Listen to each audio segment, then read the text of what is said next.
مختلف مرحلے جو ہے وہ گزرتے جا رہے ہیں، پھر آخری مرحلہ ہی بس باقی رہ گیا.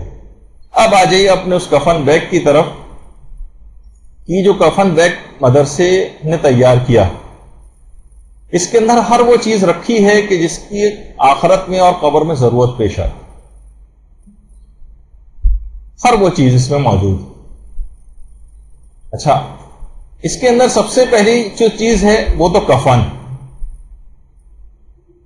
وہ جو ہمارا لباس، اس کا بہت زیادہ اس لحاظ سے اس کی اہمیت ہے کہ اجلے نئے صاف شفاف کپڑے کیوں پہن کے ہم جاتے ہیں؟ امیر المومنین علیہ الصلوۃ والسلام کی زیارت ہوتی ہے.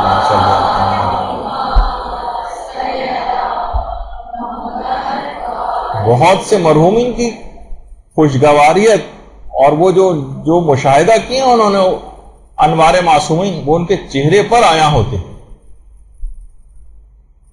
اب دیکھیے یہی وہ جو لباس اور کفن ہے جس کو ہم نے مہیا کیا ہے، اب ان کپڑوں کی کیا اہمیت رہی کہ جن کے لیے دن اور رات درزیوں کی دکانوں کے آپ نے چکر کاٹے تھے. اب آپ کو واقعی اس کے بعد اندازہ ہو جائے گا کہ میں کتنا وقت کو لگاتی تھی اس کی تراش خراش، درزیوں کے چکر لگانا، بار بار ہلکان ہونا، کپڑے کے لیے مارکیٹوں میں کتنی دفعہ جانا. اس کی حقیقت یہ ہے کہ ابھی بھی شاید آپ کو سمجھ آئے، لیکن اس وقت ضرور سمجھ آ جائے گی کہ میں نے کہاں اپنے وقت کو لگایا.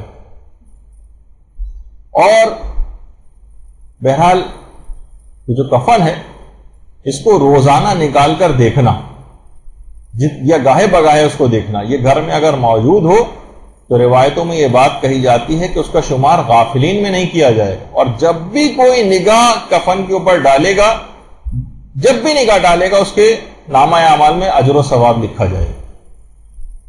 تو بہرحال اس کو دیکھنا یا اس کو پہننا یہ منحوس نہیں ہے، بلکہ زندگی کو بڑھانے والا عمل، زندگی کو بڑھانے والا. اس بیگ کی خصوصیت یہ ہے کہ اس کے اندر کربلا کا کفن رکھا گیا. لوگ مشہد جاتے ہیں وہاں سے بھی لے کر آتے ہیں، جو اور ائمہ کے اس میں جاتے ہیں وہاں سے بھی لے کر آتے ہیں، لیکن خاص طور پر اس بیگ میں کربلا کا کفن رکھا گیا. کربلا کے کفن کو یہاں منگوانا لانا جس اعتبار سے یہاں پر استعمال بھی ہوتے ہیں، بہت مشکلات ہمیں اس سلسلے میں ہوئیں. اور شاید اس گفتگو کے نتیجے میں کوئی ایسا مومن اگر اس کو سنے بعد میں کہ جو اس میں کوئی ہیلپ کر سکتا ہو ہماری اس کو منگوانے میں، اور ہم کربلا ہی کا کفن اس سلسلے میں چاہتے ہیں. وہاں سے لانے میں کافی مشکلات ہوتی ہیں، کسی نگاہ میں کوئی حل ہو تو وہ ضرور ہم کو انفارم کرے. تو اچھا، ایک تو یہ کربلا کا کفن، اس کے بہت سارے فائدے ہیں جو بھی آگے چل کر بھی آئیں گے. اور اس سے بھی زیادہ جب انسان دیکھیں بہت سے لوگ جاتے بھی، تو کچھ شاعروں نے بالکل صحیح کہا ہے کہ سر قلم ہوتا ہے اور ہاتھ بھی کٹواتے ہیں، جانے والے تیرے روزے پہ مگر جاتے ہیں. موت کا خوف نکل جاتا ہے ایسا دل سے، جب پلٹتے ہیں تو خود اپنا کفن لاتے ہیں. تو بہرحال کربلا ایک ایسی سرزمین کہ وہاں جانے والے خود اپنا کفن وہاں سے ساتھ لے کر آتے ہیں. ہم چاہتے ہیں کہ وہاں کا کفن آئے. اور زیادہ بہتر یہ ہے، اور اس میں ثواب بھی آگے چل کر اس کا ذکر آئے گا، کہ کفن پر مستحب ہے، بہتر ہے کہ پورا قرآن جو ہے وہ تحریر ہے، پورا قرآن. اور پہلے تو ارادہ تھا کہ چادر کے اوپر پورے قرآن کو پرنٹ کروایا جائے، لیکن وہ ممکن نہیں ہو سکا. تو اس کا ایک متبادل ہم نے انتظام کیا ہے کہ اس کو، اور یہ امام خمینی نے تحریر الوسیلہ کی پہلی جلد میں بھی لکھا ہے، عروۃ الوثقیٰ میں بھی لکھا گیا ہے پہلی جلد میں، کہ جب ہمارے ساتویں امام موسیٰ کاظم علیہ السلام کو جب کفن دیا گیا تھا،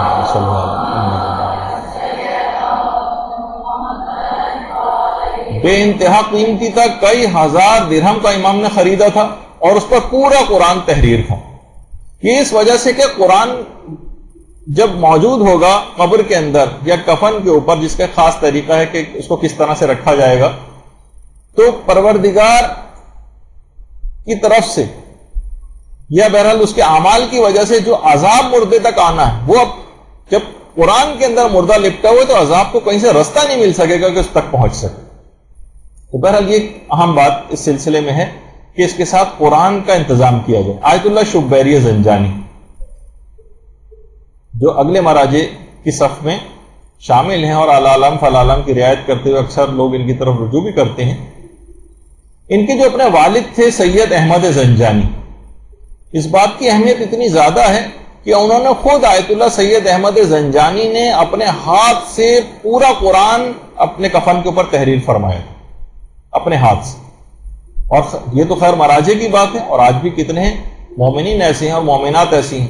آپ کو یاد ہوگا کہ ڈاکٹر مرضیہ صابرہ جنہوں نے کلاس لی تھی آپ لوگوں کے کفن کے سلسلے میں، انہوں نے خود اپنے ہاتھ سے پورا قرآن اپنے کفن کے اوپر جو ہے وہ تحریر کیا. اسی طرح سے ایک مدرسے کی طالبہ جو پچھلے سالوں میں طالبہ یہاں پر رہ چکی ہیں، انہوں نے خود پورا قرآن اپنے ہاتھ سے اپنے کفن کے اوپر تحریر کیا. معاملہ بہت اہم ہے، ساری آخرت کا دار و مدار ہے، بس ایک مرحلہ ہی تو باقی رہ گیا ہے. اس میں بھی اگر ہم ڈھیلے پڑ جائیں اور سستی کاہلی کوئی آسان سا کوئی طریقہ بتا دیجیے، اس کا مطلب ہے ہم اپنے آخرت کے معاملے میں زیادہ سنسیئر نہیں، ہم رسک لینا چاہتے ہیں، کوئی خطرہ مول لینا چاہتے نہیں. خطرہ مول لینے کا یہاں پر کوئی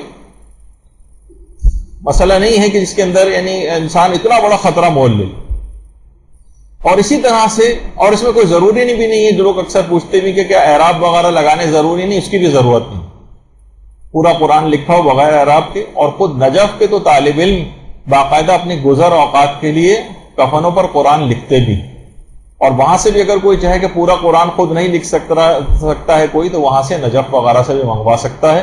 تقریباً 10-15 ہزار کے اندر وہ کفن مل جاتا ہے کہ جس میں پورا قرآن تحریر ہوتا ہے. لیکن بہرحال کوشش یہ کریں کہ ان طالب علموں کے لیے جو اب سوچیں پورا قرآن لکھنا کتنا مشکل کام ہے، اور یہ 10-15 ہزار کتنے دن چلتے ہیں، لیکن ان کی غربت کا انسان فائدہ نہ اٹھائے، اور جو بھی چیز ان کو دے سکتا ہو اپنی حیثیت کے مطابق اضافی طور پر وہ ضرور دے. تو اچھا، یہ تو ممکن نہیں تھا کہ ہم چادر کے اوپر پرنٹ کرواتے، اس کے اندر کچھ تکنیکی مشکلات تھی. تو ہم نے کیا کیا کہ اس کے اندر ایک چھوٹا قرآن جو ایک ایسی کیسنگ کے اندر ہے کہ جس میں